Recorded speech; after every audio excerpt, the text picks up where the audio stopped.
Hey everybody, welcome back to Venture Outdoors with Kirk.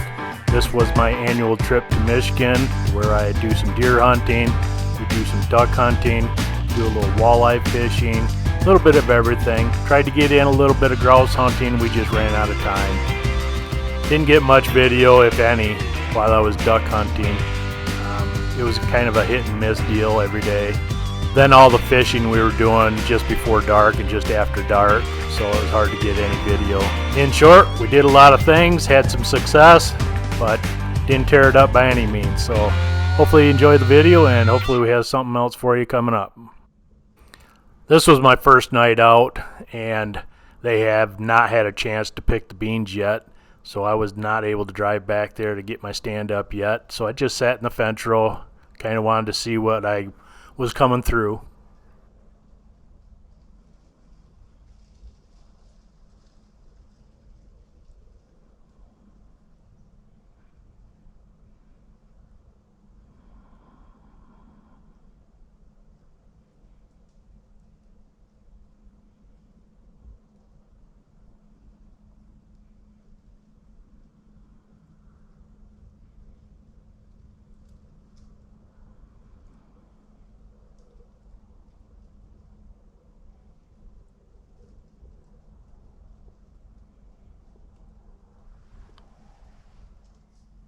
As those deer moved off earlier, I got a little bit later and I had another one come out, and then she moved right into my back pocket.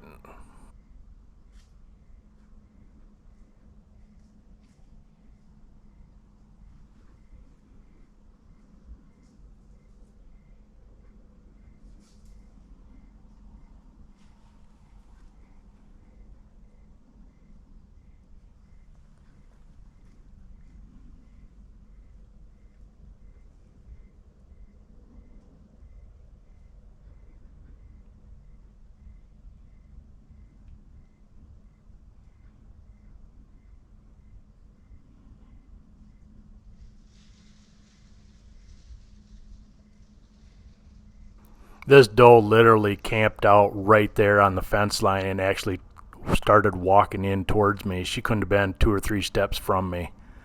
And then while she was there, I actually had another doe chased out by a buck back out in the beans, and it just got too dark. Next day or two, they started picking the beans, and then actually the day after that, they picked the corn behind the woods, so there was no food around. Did a little trip around the woods, found several scrapes, so there was activity. We were getting bucks on trail cameras.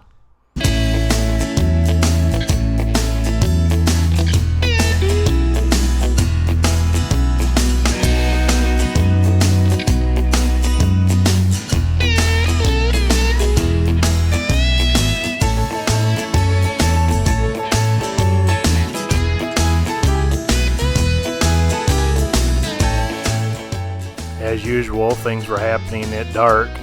Just wasn't able to see anything during the daylight yet. And it was getting time for me to head up to my brother's to do the duck hunting and fishing and do a little bow hunting up there. So between the duck hunting and fishing, we were trying to get in a little bit of bow hunting. I was running into the same situation up there as I was downstate, where activity on trail cameras well after dark, 2, 3 in the morning, nothing during shooting hours, but we were seeing a handful of does occasionally.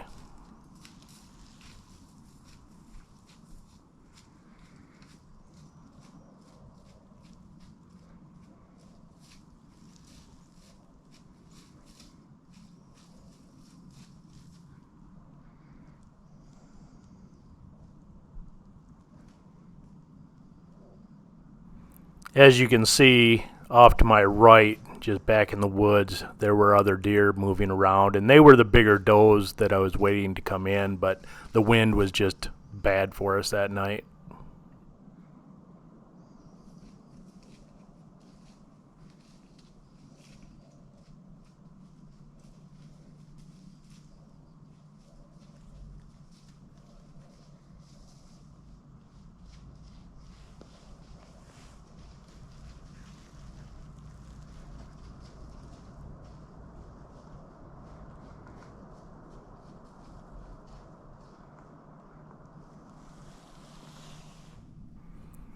This scenario continued to play out. We'd see a handful of does, some young ones. There were some decent sized does in these groups until eventually something finally come in.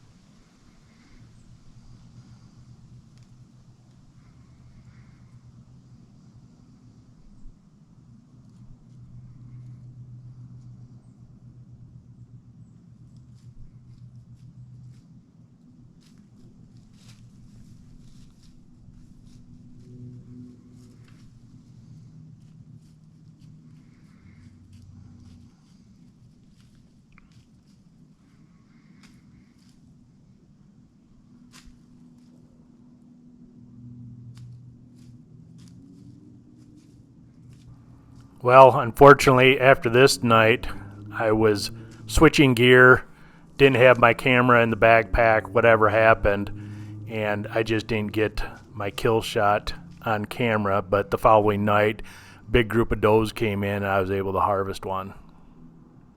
Because, hey, everybody forgets stuff, right? I'd been hunting up here for 7 to 10 days and just have not had one buck while I was on stand show up. So it made it a little bit of a struggle trying to get some antlers, but like I said before, when I go back, I'm meat hunting. I'll take a couple does, whatever, just fill the freezer. Because like Phil Robertson says, you're there to put meat in the freezer and feed your family and friends. And don't forget, you're never too old. Get out there hunting fish. Get out there and spend some time in the outdoors. Because in the end, hunting provides skills that will be useful later in life. Hope you enjoyed this quick video. Looking to get out there and do some bird hunting here pretty soon. And we'll see you in the next one. God bless. Take care.